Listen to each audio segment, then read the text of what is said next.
Russian voters supported a national referendum defining marriage exclusively as a union between one man and one woman. The referendum, which included more than 200 constitutional amendments, also paves the way for Russian President Vladimir Putin to stay in power until 2036 if he so chooses.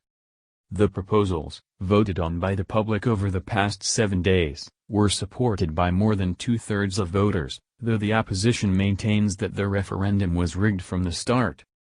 Alfonso David, president of the Human Rights Campaign, an LGBTQ advocacy organization, slammed the gay marriage ban and said Putin is a threat to the human rights of all. Russia is tripling down on its attacks on the basic human rights and dignity of LGBTQ people by adding constitutional prohibitions against marriage equality, David said in a statement. Putin and his administration used propaganda brochures leading up to the election promising a return to traditional family values, using marriage between loving couples as a wedge to push through his nefarious agenda. It is shameful, manipulative and malicious. The constitutional amendment comes after decades of legal and social oppression of LGBTQ people in Russia. In 2013, a federal law was passed criminalizing the distribution of materials that promote same-sex relationships to minors.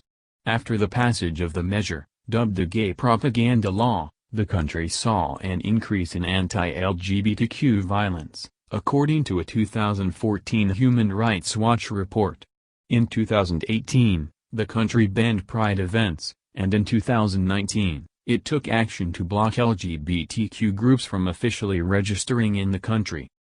More than half of the LGBTQ people surveyed in a 2019 poll by the Russian LGBT Network, an advocacy group, reported experiencing at least one type of violence or abuse due to their gender identity, sexual orientation, or both. Over the past several years, there have also been reports of state-sponsored detention, violence, and torture against gay and bisexual men in Chechnya, a semi-autonomous Russian region. Prior to the week-long vote, the Russian LGBTQ network issued a statement calling into question the motives of the long list of referendum proposals. The main purpose of adopting series of amendments to the constitution is to keep in power a current government and Russian president, the group said. We consider other constitutional changes artificial to gain people's attention.